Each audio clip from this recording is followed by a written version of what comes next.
2 de julio de 2011, Managua. Procura tú que tus coplas vayan al pueblo a parar, que al volcar el corazón en el alma popular, lo que se pierde de gloria se gana de eternidad. No sé, Percy, creo que no me conviene viajar ahora. El cuerpo me está pidiendo un respiro, quedarme quieto en un rincón. Las palabras de Facundo Cabral por teléfono y con el tono desgarrado de un tango me confinaron a una larga pausa. Faltaban 2 semanas para empezar la gira por Centroamérica, un viaje que organizamos los dos juntos, una tarde de abril sentados en la cafetería del Hotel Suipacha de Buenos Aires, donde él residía desde hacía 15 años. Aquella tarde me contó que su salud se había deteriorado mucho, generándole problemas cotidianos que lo obligaban a una asistencia médica constante. Entonces acordamos que sería una gira cómoda de una semana con solo 3 conciertos: Managua, Guatemala y Quetzaltenango, distancias cortas, días alternos de descanso, y que el 11 de julio sin falta estaría de regreso para iniciar su nuevo ciclo de quimioterapia. Tranquilo, mi viejo, no te preocupes. Voy a hablar con los productores de allá a ver cómo lo arreglo, le respondí, sin pedir más explicaciones, adecuándome a la solidaridad sin aspavientos que él me demandaba.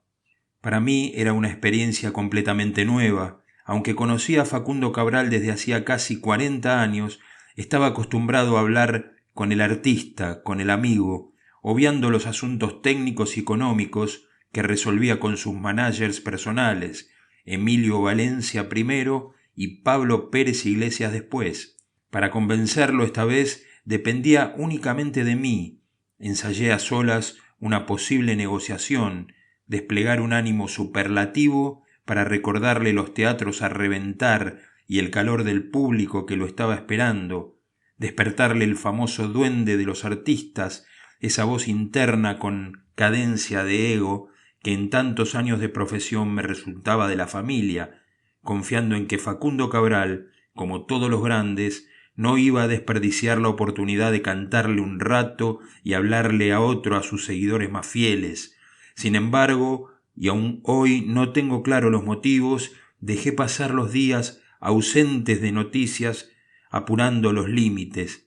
Decidí plegarme al silencio, sin sospechar que ese precisamente sería el resultado de nuestra última aventura juntos.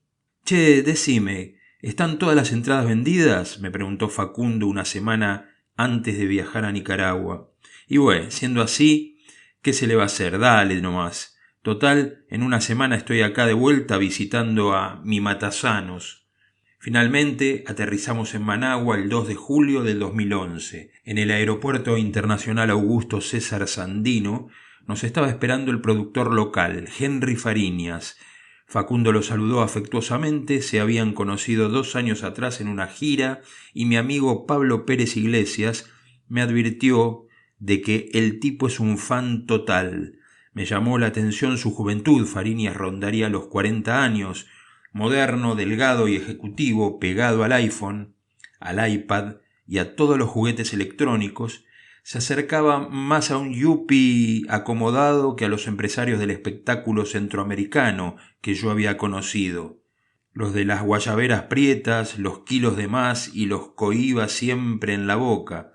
No te lo vas a sacar de encima, me presagió Pablo desde Buenos Aires, y en ese saludo en el aeropuerto supe que era verdad, que Fariñas, como tantos otros, deseaba acumular momentos, anécdotas, charlas, las frases de Facundo Cabral que luego se volvían propias, la posibilidad de intimar con el hombre que componía canciones y sentencias por encima del bien y del mal. Llegamos al Hotel Barceló.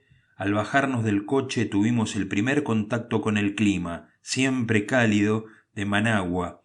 Dejamos el equipaje y Facundo propuso ir a ver el teatro en el que al día siguiente ofrecería su primer concierto de la gira.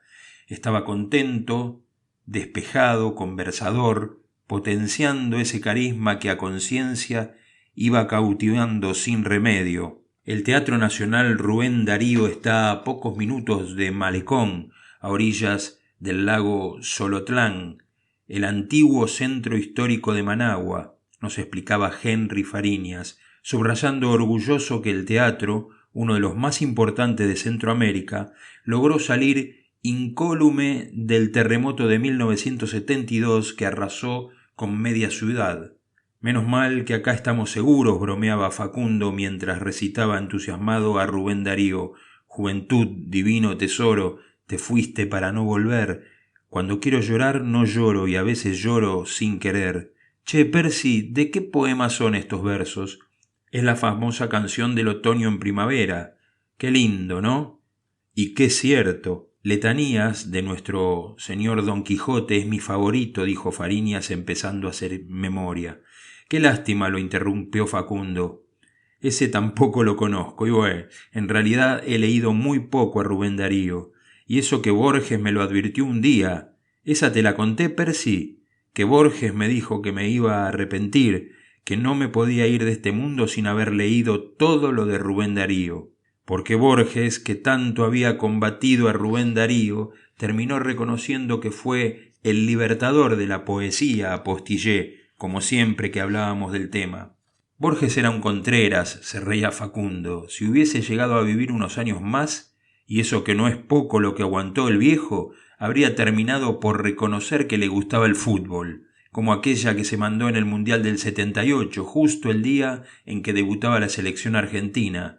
¿Esa te la conté, Percy? Sí, esa también me la había contado. Jorge Luis Borges decidió dar una conferencia sobre la inmortalidad la misma tarde del debut del albiceleste para contrarrestar la estupidez humana que para él representaba el fútbol. Una y mil veces me lo había contado Facundo, coronada con otra historia, una leyenda urbana sacada de una biografía no autorizada del escritor, que asegura que el fútbol, concretamente una mala patada ocurrida en 1930, dejó ciego a Borges, sin más opción en la vida que ponerse a escribir. Bendito sea entonces el fútbol, decretaba Facundo, mirando al cielo con regocijo. ¿Te imaginás la macana para el mundo si Borges hubiera sido un Maradona?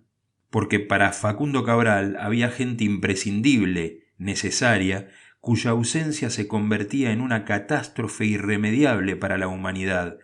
En ese grupo mezclaba personas de lo más variopintas, desde Jesucristo, la Madre Teresa de Calcuta, San Francisco de Asís, Gandhi y Gautama Buda, pasando por Eva Perón, Jorge Luis Borges, Walt Whitman, Atahualpa Yupanqui, hasta llegar a Julio Iglesias o a Paloma San Basilio, gente indispensable, superhéroes a los que había que dejar vivir en paz para que nos dieran lo mejor de sí mismos. Por eso la primera vez que coincidió con Borges en la Galería del Este de Buenos Aires, le rogó a sus compañeros militantes de la canción Protesta que no lo molestasen, que a lo mejor estaba en medio de una idea genial y que una interrupción innecesaria no podía joder de esa manera a la literatura universal.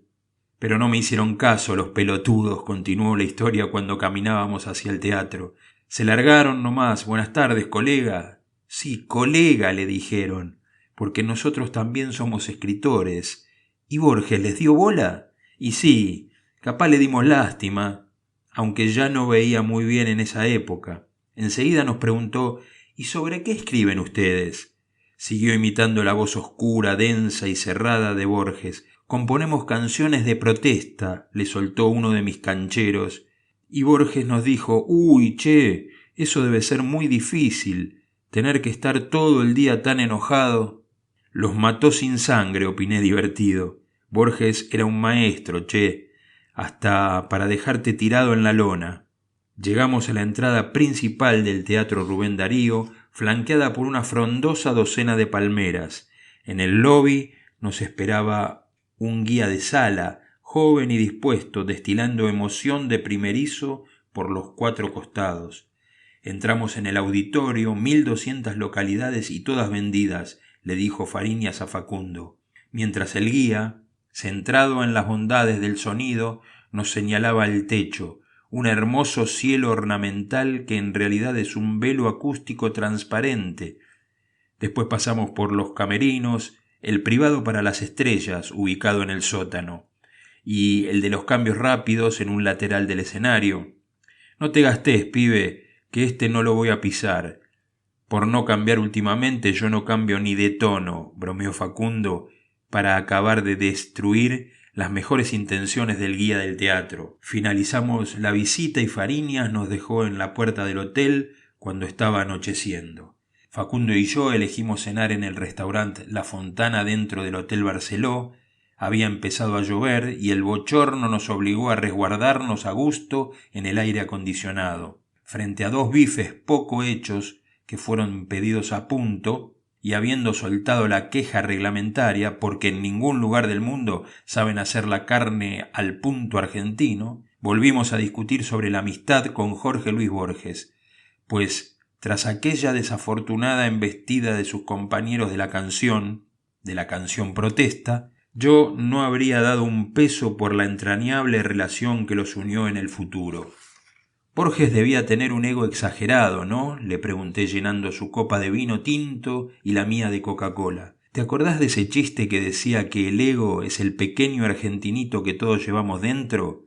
El de Borges era un porteño gigante, como el de todos los artistas, decreté convencido. Yo he intentado salvarme de la dictadura del ego toda mi vida. El ego me parece un tema muy mental, intelectualizado. Yo soy más hincha de las cosas espontáneas, las que salen del corazón. ¿Vos creés que yo soy un tipo egocéntrico, che? Y si millones de personas cantaran mis canciones y me vieran como un gurú de la palabra, seguramente me la creería un poco. De todas maneras, yo fui testigo de un gesto tuyo hermoso, de una humildad sobrecogedora. Escondido tras sus anteojos oscuros, Facundo Cabral me miró atentamente, porque esa vez sería yo quien le contase una historia repetida. Ocurrió en el año 1997, durante una de mis giras con el maestro Marcel Marceau. Habíamos llegado a Buenos Aires para hacer 5 funciones en el Teatro Coliseo y llamé a Facundo para invitarlo al estreno. Le reservé una entrada de platea en primera fila y desde un rincón del escenario lo descubrí conmovido, completamente absorto en el espectáculo. Lo mejor de Marcel Marceau tenía 2 partes. La primera, una antología de pantomimas célebres del maestro. La segunda, una selección de sketch protagonizados por Vip, su mítico personaje de la flor en el sombrero. Al terminar la función, después de los autógrafos y felicitaciones en el camerino, fui a buscar a Facundo para que nos acompañara a cenar. No quería perderme el placer de juntarlos en la misma mesa, el productor local, mi buen amigo Piti Iñurrigarro, me informó que Facundo había salido corriendo del teatro justo cuando acabó la representación. Finalmente lo encontramos en la calle Libertad, en la puerta del restaurante Edelweiss, cargado con un montón de hojas sueltas, escritas y dibujadas. Sí, me acuerdo, me interrumpió Facundo.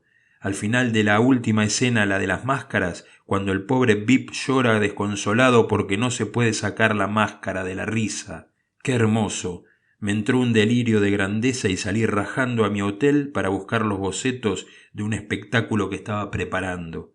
Y cuando nos sentamos en la mesa felicitaste a Marcel Marceau, lo miraste un largo rato a los ojos y empezaste a romper tus bocetos. Más vale, ¿qué otra cosa podía hacer? ¿Qué iba a opinar el dios del silencio de la propuesta delirante de un simple mortal?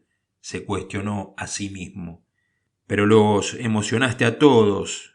Lo emocionaste al maestro, reviví aquella noche con nitidez. Marcel Marceau te dijo que comprendía perfectamente porque a él le pasó lo mismo cuando conoció al genial Charles Chaplin. ¿Te acordás que después nos contó un sueño que tuvo con Chaplin? Me dijo Facundo retando a su memoria. Era un sueño bárbaro. Marcel Marceau estaba en el aeropuerto y vio pasar a Chaplin caminando como en las películas, como su personaje, Charlotte. Lo siguió y cuando estuvieron frente a frente se dieron un gran abrazo. Marceau estaba feliz en el sueño, pero se pellizcaba para recordar que no era real, que eso no podía estar ocurriendo, que él estaba dormido. Entonces Chaplin lo miró y le dijo: «No te pellizques más, Marceau, que el sueño es mío». «Qué lindo, che. Por ratos como ese del Edelweiss vale la pena vivir», afirmó Facundo rellenando su copa de vino. Así que a esto quería llegar con lo de mi acto de humildad sobrecogedora. Espero que se la contés a mis enemigos. Juntamos su vino tinto y mi Coca-Cola en un brindis por el maestro Marcel Marceau, propuso Facundo, que pasó a la eternidad sin tener que ver los dibujos del poeta loco, como me bautizó aquella noche. Nos trajeron el postre, 2 panqueques flambeados de banana, y Facundo me preguntó si yo me había atrevido a acercarme a alguno de mis personajes admirados, y no puntúa que me digas que lo conociste a todos por trabajo, que yo me refiero a entrarles así, a calzón quitado. Le respondí rápidamente y la verdad. Nunca asumí ese riesgo porque la timidez me habría jugado una mala pasada. Sin embargo, su pregunta me hizo revivir en silencio uno de esos recuerdos que se vuelven escalofrío. Mi barra de amigos y yo, a los 18 años, frente a la puerta de Radio Universidad de Córdoba, viendo pasar a los artistas que no resultaban tan lejanos porque no había televisión. Muchos fueron los famosos que pasaron delante de nosotros, pero los que a mí me impactaban, los realmente imprescindibles, eran los locutores de radio. Yo voy a trabajar con esos tipos, le aseguraba a mis amigos, y me van a tener que querer, porque encima voy a ser su jefe. Vos sabés que yo también fui tímido, me confesó Facundo trayéndome de nuevo al presente. Hace mucho tiempo de eso, cuando laburaba en el campo, por eso me llenaba el cuerpo de vino, hasta que fui a parar al reformatorio. Y allí un jesuita macanudo te enseñó a leer. Me adelanté, porque esa historia suya también la conocía. Sí, esa te la conté, pero lo que te iba a decir es que yo era tan tímido que la primera vez que vi actuar a Atahualpa Yupanqui a los 14 años en el Club Social de Balcarce, no me atreví ni a mirarlo de cerca, y eso que en mi casa cuando se nombraba a Yupanqui, mi vieja nos obligaba a ponernos de pie. Y se lo confesé, le dije, usted es mi padre. Se quedó muerto el viejo. Y es cierto, gracias a Yupanqui yo me convertí en cantor. En aquel club de Balcarce yo pensé, qué lindo oficio, caminar, cantar y contar lo que vas viviendo. Hasta me inspiró una canción. El oficio de cantor es tarea venturosa. Para el sediento la copla es agua milagrosa, o compartir con Ciríaco esa cuestión misteriosa que es nada más que la vida, aunque la llamen milonga.